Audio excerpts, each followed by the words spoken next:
गति 110 शब्द प्रति मिनट। Be ready. 3, 2, 1 स्टार्ट। लोकतंत्र का सही मायने में तभी अर्थपूर्ण है जब उसमें सरकार के प्रति व्यक्त असहमति और आलोचना का भी स्वागत किया जाए। स्टॉप। कबीरदास जी ने कहा है, निदंक नियरे राखिए, आंगन कुटी छवाए, अर्थात खुद की निंदा करने वालों को अपने पास ही रखना चाहिए। स्टॉप। लेकिन आज सबसे बड़ा सवाल यह है कि निंदा या आलोचना की भाषा बोलने वाले पर राष्ट्रद्रोह लगा दिया जाता है। स्टॉप।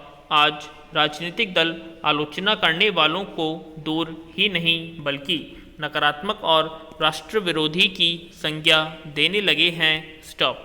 क्या एक परिपक्व लोकतंत्र में राजद्रोह और राजद्रोह के अंतर को खत्म सा कर दिया है? स्टॉप।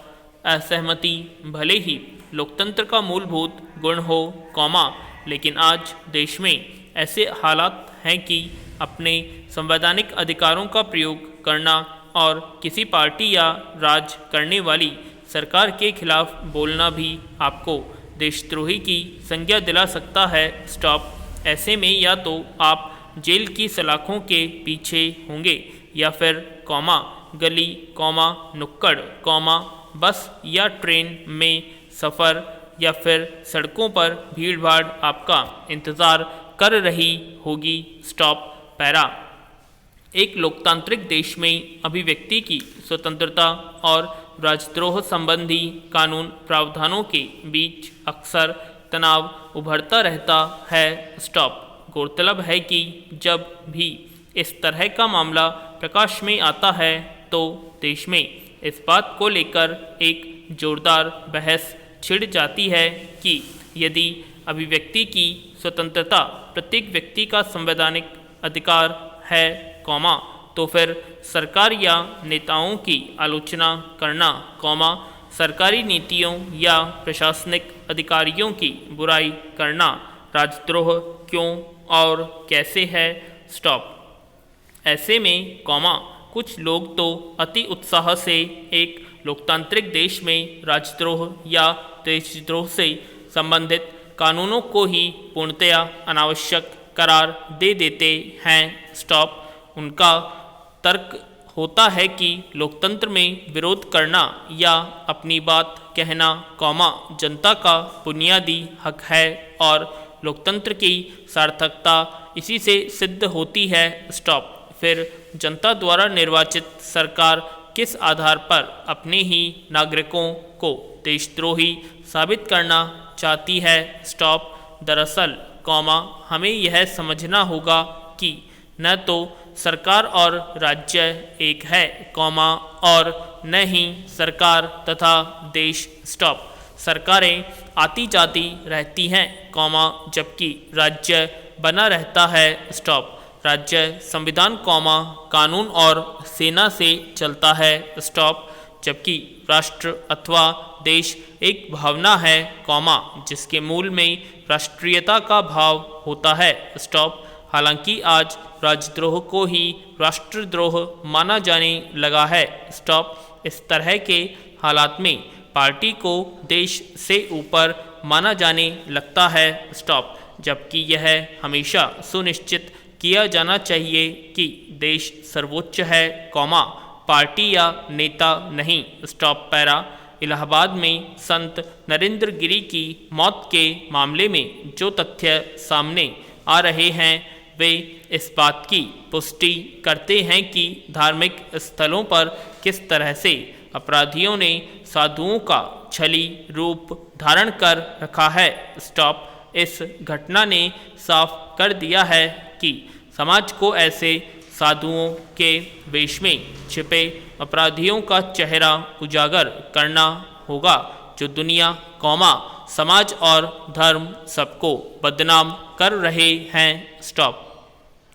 इसके लिए संतों को एक संस्था बनानी चाहिए जो संत समाज में छिपे बहरूपियों की पहचान कर उन्हें बाहर करे। स्टॉप। महंत नरेंद्र गिरि ने ऐसे ही मुद्दों की चर्चा शुरू की और साधुओं के वेश में छिपे डाकुओं की सूची भी सार्वजनिक की थी। स्टॉप। तब शायद उनको नहीं मालूम रहा होगा कि ऐसे कार्यों के लिए अपनी जान की आहुति भी देनी पड़ सकती है। स्टॉप। हैरानी की बात तो यह है कि नरेंद्र गिरि की मौत का इल्ज़ाम खुद उनके ही शिष्य आनंद गिरि और आज्ञा प्रसाद तिवारी पर लगा है। स्टॉप। सोशल मीडिया पर चल रहे वीडियो में देखा जा सकता है कि किस तरह से आनंद गिरि महाराजाओं जैसी जिंदगी जी रहा है, विदेश यात्राओं से लेकर महंगी गाड़ियों में सैर करना उसका शौक था। स्टॉप। आखिर ऐसे लोगों को साधु कैसे कहा जा सकता है? स्टॉप। यह एक विडंबना भी है कि ऐसे साधुओं के साथ राजनेताओं की तस्वीरें भी देखने को मिलती रहती हैं। स्टॉप। पूर्व में भी कई ऐसे साधु संतों का राजनेताओं का गहरा संबंध उजागर हुआ है जो आज बलात्कार जैसे मामलों में सलाखों के पीछे हैं। स्टॉप।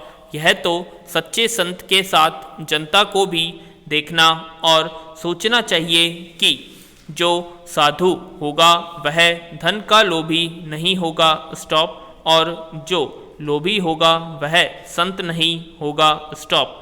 ऐसा केवल हिंदू समाज में ही नहीं, बल्कि दूसरे धर्मों में भी देखा जा सकता है। स्टॉप। पैरा। सही मायने में अब धर्म स्थल ऐसे अधर्मियों से बचे नहीं हैं जो अपराध करके साधुओं का चोला पहनकर तीर्थों में जाकर छुप जाते हैं ताकि गिरफ्तारी से बच सकें। स्टॉप।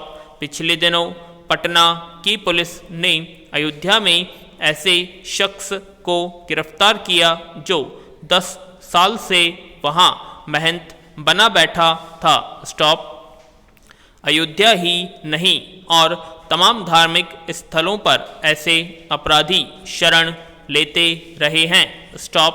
कुख्यात डकैत शिव कुमार उर्फ ददुआ बरसात के दिनों में भगवा वेश धारण कर छुप जाता था।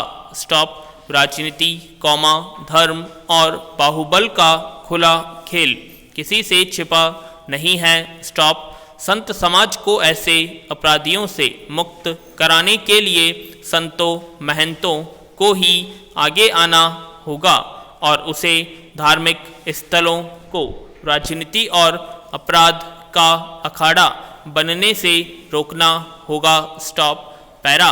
दिल्ली उच्च न्यायालय से केंद्र सरकार का यह कहना कि पीएम केयर्स फंड सरकारी नहीं है, इसलिए लिहाजा यह आरटीआई कानून की धारा 2H के तहत नहीं आता है। स्टॉप। क्या सबसे बड़े लोकतंत्र के संचालकों से इस तरह की बेरुखी की उम्मीद किसी को थी? स्टॉप। जब पीएम केयर्स फंड से परोपकारी कार्य किए जा रहे हैं तो उसकी जानकारी सार्वजनिक करने में क्या हर्ज है? स्टॉप। अब तो देश दुनिया के लोग यही सोचेंगे कि शायद इसीलिए प्रधानमंत्री राहत कोष के स्थान पर इसे शुरू किया गया ताकि इसके लेन देन पर कोई नज़र न रख सके। स्टॉप। सवाल है कि ये गैर कोष कैसे हो सकता है, जबकि ये प्रधानमंत्री के नाम पर है और 3 केंद्रीय मंत्री इसके न्यासी है। स्टॉप। आखिर क्यों नहीं इसे लेकर उठ रहे संदेह दूर किए जाने चाहिए? स्टॉप। पैरा। ऐसे में भारी और लंबे समय की गिरावट को झेल पाना उनके लिए मुश्किल होता है। स्टॉप। इसलिए निवेशकों के लिए यह वक्त सावधानी बरतने का है। स्टॉप। इस वक्त भारतीय शेयर बाजार दुनिया के बाजारों के सामने आगे बढ़ता भले ही दिख रहा हो, लेकिन टिके रहने की एक ही शर्त है कि बाजार में नए और छोटे निवेशक लगातार बढ़ते रहे और वे बाजार की चालाकियों का शिकार न बने। स्टॉप।